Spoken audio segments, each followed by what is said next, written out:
Picture this for a second. You're being born. It is, without a doubt, literally the most dramatic transition any human being will ever make. Think about it. You leave this completely controlled, warm, quiet little environment, and suddenly, boom, you're expected to take your very first breath in a bright, loud, totally unfamiliar room. The stakes in those first few moments of life are just incredibly high. Well, welcome to this explainer. Today, we're diving into a fascinating medical breakthrough that completely revolutionized those crucial first moments. We're talking about a tool that's so seamlessly woven into modern medicine today, you probably wouldn't even guess it was invented by one fiercely determined person. So, let's get right into it.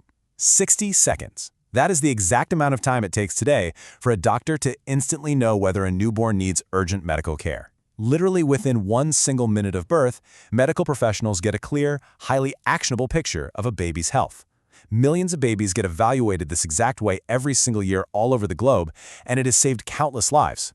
But you know what's truly wild? This was absolutely not always the case. For a really long time in medical history, there was this one terrifying question that had zero standard answers.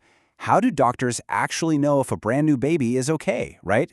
Before the 1950s, doctors just had to rely on subjective guesswork. One doctor might look at a baby and think, yeah, it looks completely fine, while a nurse across the room might be internally panicking, and they had no universal language to communicate that urgency.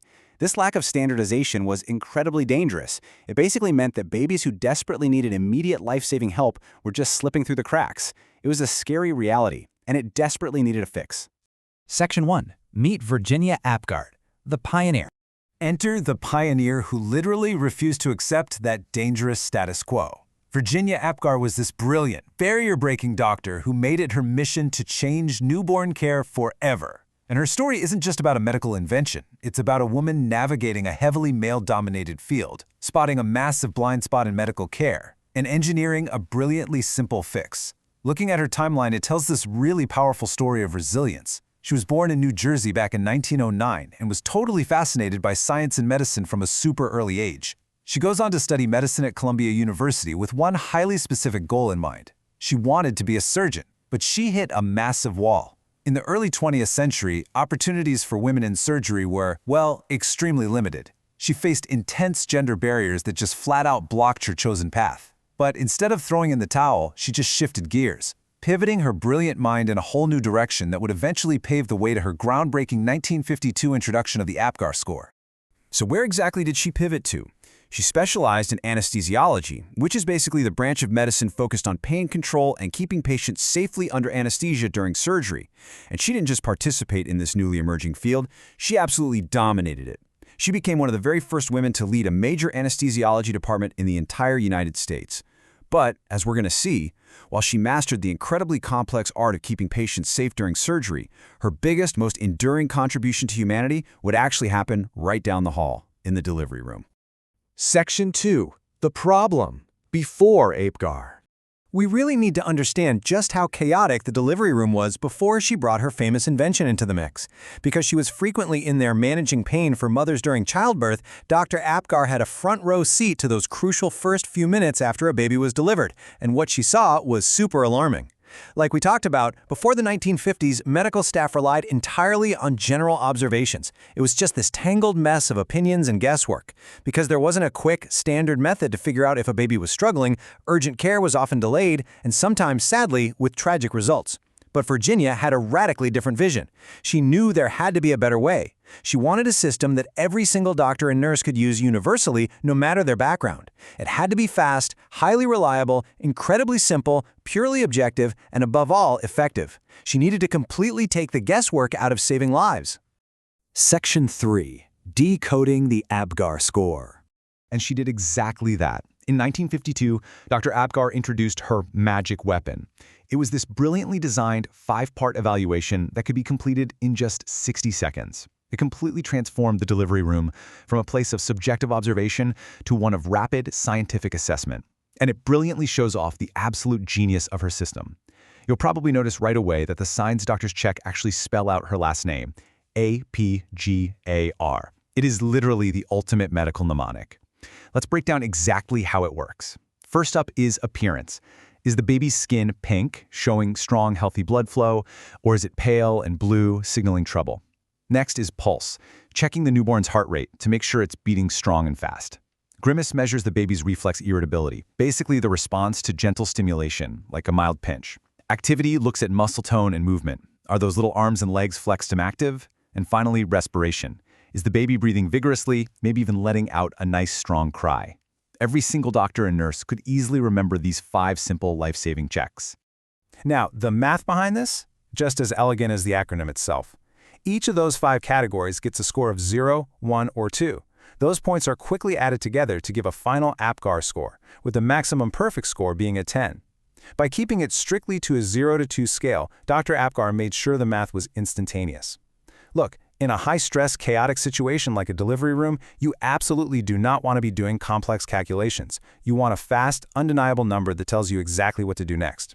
In real-life practice, this procedure is executed in 2 critical steps to build a complete picture of the newborn's health. Step 1, you perform the test exactly 1 minute after birth. This gives you the immediate snapshot, like how well did the baby handle the intense physical stress of the actual delivery. Then, step 2, repeat the exact same test 5 minutes after birth. This second score is absolutely crucial. It tells doctors how well the baby is adapting to the outside world, or if they did have to start medical interventions at minute 1, it tells them if those interventions are actually working. It's real-time, actionable data happening exactly when it matters most. Section 4. A lasting global legacy. So you can probably start to see why this was such a massive breakthrough. But the scale at which this simple test revolutionized global medicine is truly staggering. Because it was so incredibly simple and required absolutely zero expensive medical equipment, it could be used anywhere in the world, from highly funded state-of-the-art city hospitals right down to small, remote rural clinics. But a crucial point here is understanding exactly what this score does and does not do. The Apgar score was never meant to predict a baby's future intelligence, their overall lifelong health, or their genetics. Nope. It exists to perfectly and instantly answer just one single burning question: does this newborn need immediate medical help? And if that score is low, doctors do not hesitate. They instantly step in to provide extra care, like helping the baby breathe or boosting their oxygen levels. The ripple effects of successfully answering that one question have been truly monumental for modern medicine. A low score instantly triggers that life-saving care, preventing catastrophic outcomes like brain damage or even death. Because it was so effective and so easy to teach, the idea spread like wildfire. It was rapidly adopted by hospitals worldwide, quickly becoming one of the most successful medical assessment tools ever created. It pushed hospitals everywhere to drastically step up their training for doctors and nurses when it came to childbirth monitoring, and ultimately, it drastically reduced global newborn deaths across the board. Beyond the profound medical impact, though, it cemented Dr. Virginia Apgar as an incredibly inspiring role model for generations of women entering medicine, especially during a time when very few women held such vital, highly visible leadership positions. Here we are, over 70 years later, and the Apgar score remains a standard, non-negotiable part of childbirth across the globe. Today, nearly every single baby born in a hospital receives an Apgar score within minutes of taking their very first breath. It really reminds us of a profound truth, captured perfectly by this quote: sometimes, the simplest ideas have the greatest impact. Medical breakthroughs don't always require multi-million-dollar machines, cutting-edge AI, or super complicated algorithms. Sometimes, literally all it takes is a sharp mind, a deep sense of empathy, and a brilliant one-minute checklist to absolutely change the world. So, I want to leave you with this one thought. The next time you hear a number, whether a friend is proudly telling you their newborn got a 9 or a 10, or maybe you just see the Apgar score dramatically mentioned on some medical TV show, will you remember the life-saving pioneer behind it? It's for sure so much more than just a number on a chart. It is the enduring legacy of Dr. Virginia Apgar, a passionate, brilliant physician who fiercely believed that every single newborn deserved the absolute best, safest possible start in life. And thanks to her ingenuity and her complete refusal to accept the status quo, millions of babies have received exactly that. Thanks for hanging out with me for this explainer, and keep staying curious.